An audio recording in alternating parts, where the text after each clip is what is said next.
السلام الخوت، مرحبا بكم في قناه موفيز بالدارجه. وصلنا دابا للجزء الثالث من سلسله افلام سكريم اللي فيها 6 الاجزاء. قبل ما تتفرج في هذا الجزء سير تفرج في الجزء الاول والثاني، عاد جي تفرج في الجزء الثالث، حيت ما يمكنش لك تفهم القصه لان الاحداث مترابطه بواحد الشكل كبير وكل جزء كيكمل الاخر. نبداو الملخص على بركه الله، وما تنساوش الجيم والاشتراك في القناه. الفيلم كيبدا مع كوطون اللي رجعت ليه السمعه الزوينه ديالو ولا مشهور بزاف، حيت صاوب واحد الفيلم مبني على الاحداث اللي وقعت في الجزء الثاني. واحد النهار وهو غادي لدارو جاتو مكالمه من طرف شي بنت وقالت لي انها معجبه به بزاف وكتتابع الاخبار ديالو. شويه الصوت ديال البنت تبدل وتحول لصوت راجل وقال لي انا واقف دابا قدام الدوش ديال صاحبتك كريستين، غنسولك سؤال واحد، الا جاوبتي عليه غلط غنقتلها. وهو يسولو على البلاصه فين كاينه دابا سيدني، ولكن كوطون ما عرفهاش فين كاينه. والاخر قطع المكالمه وهو يمشي بسرعه للدار. كريستين سمعت تقرقي في الدار كيحساب ليها كوطون جا عندها وبغات تشوف شكون، ولكن خرج ليها القاتل وبقى تابعها وهي هاربه في الدار حتى دخلت لبيتها وسدات عليها. ولكن القاتل قال لها غير كنضحك معاك، انا هو كوطون صاحبك. ولكن هي عاقت به وما حلاتش ليه الباب. وهنا وصل كوطون للدار ودخل عندها، بقى كيقلب عليها حتى لقاها في بيتها، ولكن كان الباب مسدود. ومني هرس الباب ودخل كانت غضربو حيت كان كيحساب ليها القاتل. يلاه بدا كيشرح ليها باللي القاتل اتصل به وهو يجي من وراها وخشى فيها موس في الظهر، وبدا كيتضارب مع كوطون حتى في الاخر عاد قدر يقتلو. وفي هذه اللحظه كنعرفوا باللي عنده واحد الجهاز كيقدر يبدل به الاصوات.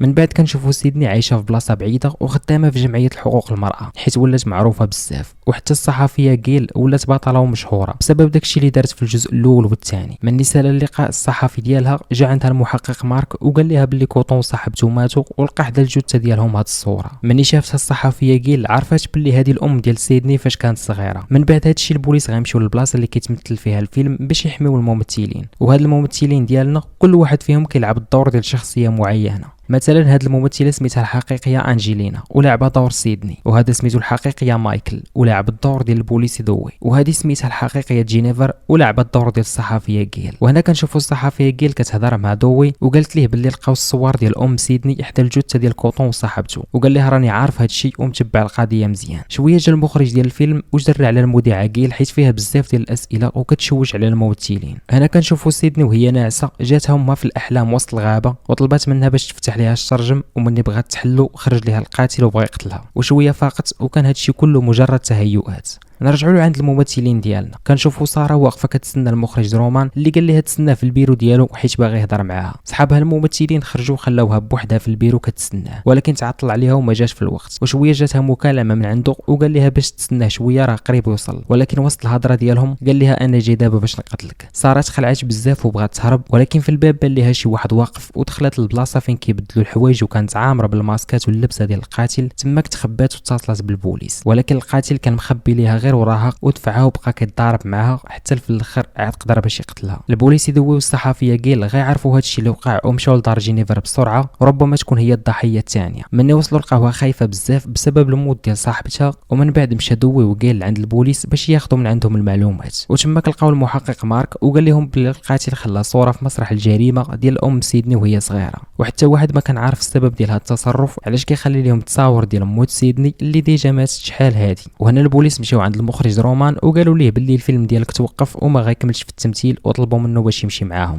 حيت صحاب ساره قالوا لهم قبل ما تموت خليناها في البيرو ديالو كتسناه، ومن جيتو نتوما لقيتوها ميته في البيرو عنده. اذا المخرج هو اول مشتبه فيه، ولكن هو اعترض وقال لهم انا ما دويت مع حتى شي واحد في التليفون. من بعد واحد النهار سيدني كانت داخله في دردشات عشوائيه في التليفون وكتهضر مع بزاف الناس اللي ما كتعرفهمش. شويه هضر معاها واحد وقال لها انا قتلت بزاف الناس ونوبتك حتى انت قربات، وعرفات من صوته باللي هو القاتل واكتشف البلاصه ديالها اللي هربات ليها باش تعيش بعيده على كل شيء. نرجعوا دابا للممثلين ديالنا اللي البوليس وقف ليهم الفيلم ديالهم. كانوا مجموعين وكيتناقشوا، ولكن واحد فيهم كان طالع ليه الدم بزاف خلوه ومشاو في حالهم. انجيلينا خرجت في حالها ودوي وجينيفر مشاو لواحد البيت. وهنا جات الصحفيه جيل وبقات كتجسس عليهم ربما تاخذ شي معلومه، ولكن جا البودي غارد ديال جيل وحصلها ودخلها للدار. ودوي قال لها شنو جابك هنا في هذا الوقت، وهي تهضر لي على الصور اللي كيخلي ليهم القاتل، وقالت ليه باللي بجوجهم تخادوا في نفس البلاصه اللي هي عباره عن استوديو تصوير. البودي غارد خلاهم كيهضروا مشى الكرفان ديالو حيت جاتو واحد المكالمه، وهو كيهضر جا القاتل وخشى ليه الموس في الدار ديالو وقتلو. ومن يتجمعوا الممثلين كاملين باش يشرح لهم دوي البلان ديال التصاور بان لهم البودي غارد كيتمشى قدامهم والدم خارج ليه من فمه وكيموت. وشويه تقطع عليهم الضوء وهما يهربوا لبرا وسمعوا واحد الصوت جاي من الداخل، كان الصوت ديال الفاكس. وصلتهم رساله من عند القاتل كيقول لهم باللي هو شايفهم دابا فين كاينين وفين مخبين. لاحوا الرساله وهربوا كاملين، ولكن جون رجع حيت كان باغي يكمل القرايه ويشوف شنو اخر حاجه كاتب ليهم. ومني شعل البريكه انفجر الدار كامله وطاروا هما لبرا. شويه القاتل بدا جاي ورا الصحفيه قال باش يقتلها، ولكن شافو ضوي وبدا كيتيري فيه وضربوا الستر شحال من ضربه. ومن وصل عندها لقى القاتل هرب وهز الضربات معاه. وهنا جات عندهم جينيفر وجات انجلينا حتى هي، ولقاو باللي كاينه صوره اخرى لام سيدني ومكتوب عليها انا اللي قتلتها. ومشاو عند المحقق مارك مره اخرى باش يعرفوا السر ديال هاد التصاور اللي كيخلي لهم القاتل. ومارك قال لهم خاصنا ضروري نمشيو عند سيدني، هي غتكون عارفه شي حاجه على هاد التصاور. وطلب من دوي باش يوريه البلاصه اللي كتعيش فيها، ولكن دوي ما بغاش يوريه البلاصه حيت ممنوع شي واحد يعرفها فين ساكنه بسبب ان القاتل باغي يقتلها من الجزء الاول ديال الفيلم ولكن ما قدرش. من بعد هز التليفون وبدا كيتصل بها، ولكن لقاها جاي لعند البوليس راسها وقالت ليه باللي بدلات البلاصه فين كانت مخبيه وسط الغابه بسبب ان القاتل يقدر يكتشف فين ساكنه، وان السكن وسط الناس حسن ليها وغتحس بالامان حسن ما تبقى عايشه بوحدها. شويه شافت التصاور ديالهم معلقين، ومني سولوها قالت لهم ما عرفتش شنو العلاقه بين هاد ثلاثه تصاور وعمرني ما شفتهم اصلا. من بعد مشات الصحفيه قيل وجينيفر لبلاصه الارشيف ديال الصور وعطاو الموظفه التصاور وقالوا ليها باللي هادو تخادوا هنا قبل من 20 عام، وهي تقول لهم باللي هاد السيده كانت كتصور عندنا في الاستوديو قبل من 20 عام. ومشات جبدت لهم الملف ديالها واكتشفوا باللي كانت ممثله وسبق لها دارت 3 الافلام، والسميه الحقيقيه ديالها هي رينا، واللي دار معها 3 الافلام هو المخرج ميلتون. وهنا كنشوفوا المخرج رومان جالس في البيرو هو وباه ميلتون، وجا عندهم دوي وجينيفر وقيل وسولوا على الممثله رينا، وهو طلب من ولده باش يخرج من البيرو وقال لهم ما كنعرف عليها والو. دوي قال لي انا غنتصل بالبوليس باش يتحققوا من هذا الشيء، وهو يوقفوا ميلتون وقال ليه رينا كانت ممثله شابه وخرجت ليها 3 الافلام ومن غير هذا الشيء ما كنعرف عليها حتى شي حاجه. وهنا ملي كانوا راجعين دخلهم بالشك علاش في الاول المخرج ميلتون ما بغاش يقول لهم باللي كان كيعرف موت سيدني. شويه جات مكالمه لدوي كانت من طرف سيدني وقالت ليه باللي غتمشي عند رومان باش يقول لها شي معلومه مهمه في الدار ديالو. من بعد شويه مشاو للدار ديال رومان وبقاو كيتسناو في سيدني توصل، ورومان مشى مع جينيفر باش يوريها شي حاجه مهمه في لاكاف. شويه دوي شاف باللي سيدني تعطلات بزاف، ومن بدا كيتصل بها سمعوا الصوت ديال التليفون كيصوني في الدار وبقاو متبعين الصوت حتى لقاوه، وكان حداه جهاز تغيير الاصوات وعرفوا باللي اللي كان كيهضر معاهم ماشي هي سيدني. وتفرقوا في الدار وبداو يقلبوا على جينيفر. قال نزلت لاكاف تشوفهم فين كاينين، ولقات رومان ميت في واحد الصندوق، وجينيفر بدات كتخوت وهربوا بجوجات. وفي طريقهم تلاقاو مع انجلينا وقالوا ليها باللي القاتل كاين في الدار. ملي بداو هاربين ما بغاتش تهرب معاهم وهربت من الباب الاخر، ولكن لقات قدامها القاتل وهو يصفيها ليها. وهما رجعوا عند دوي باش يهربوا كاملين، ولكن جاهم القاتل وبدا كيضرب في دوي حتى سخفوا. ومن بدا تابعهم هربوا ليه حتى خرج ليه تايسون وبدا كيتضارب معاه، ولكن حتى هو قتلو. اما جينيفر بقات هاربه والمقنع بقى موراها فين ما مشات. شويه تلاقات مع دوي ولكن كان بيناتهم واحد المرايات كبار وما كيسمعوش، بقات كتغوت ولكن ما سمعوهاش. شويه من دوي شاف المرايات كيتحركوا هرسهم، وديك الساعه كانت جينيفر شبعانه موت. من بعد مشاو يقلبوا على تايسون، ولكن المقنع قدر يجر كيل لاكاف وبقاو كيتضاربوا حتى هربات وتخبات ليه، واتصلت بدوي وقالت ليه باللي راها في لاكاف مع القاتل. يلا بغى يدخل عندهم، وهو تفكر باللي القاتل عنده جهاز كيبدل الاصوات وشك فيه يقدر يكون هو اللي متصل به ماشي الصحفيه كيل. شويه سمع الغوات ديالهم بجوج وعرف باللي هي كيل فعلا ودخل عليهم، ولكن القاتل ضربوا من الموس راسو وغيب وقدر يحاصرهم بجوج في لاكاف. وهنا المشهد كينتقل بينا لعند سيدني اللي باقا في قسم الشرطه وكتسنى فيهم باش يجيبوا لها شي اخبار. شويه اتصل بها القاتل وقال لها صحابك كيل ودوي راهم معايا، جي دابا للدار ديال رومان وإلا ما جيتيش غنقتلهم حتى هما كيف ما قتلت كاع صحابك. وهي تهز واحد الفردي صغير ومشات لعندو للدار، ولكن في الباب لقاتو داير جهاز كشف المعادن وعرفها جايبه معاها فردي وطلب منها باش تلوحو. من بعد دخلت للدار بان ليها دوي وقال مربوطين، وجا ليها القاتل من وراها وضربها، ولكن المفاجاه ان سيدني كانت مخبيه فردي واحد اخر وبدات كتشيري فيه حتى قتلاته. ومني فكات دوي وقال لقاو المقنع ما كاينش يهرب ليهم. شويه وصل المحقق مارك وشكات فيه باللي هو القاتل، وحتى هو شك فيها حيت بانوا ليهم الاخرين مربوطين وبقاو كيتغاوتوا حتى هجم عليها القاتل من اللور، ولكن المحقق مارك تلقى الضربه ومات. سيدني جبدت الفردي باش تشيري فيه مره اخرى، ولكن سال ليها القرطاس وعاوتاني هربات ليه. وهنا كنعرفوا باللي المقنع القاتل هو المخرج رومان. والمفاجاه الكبيره هي انه خو سيدني من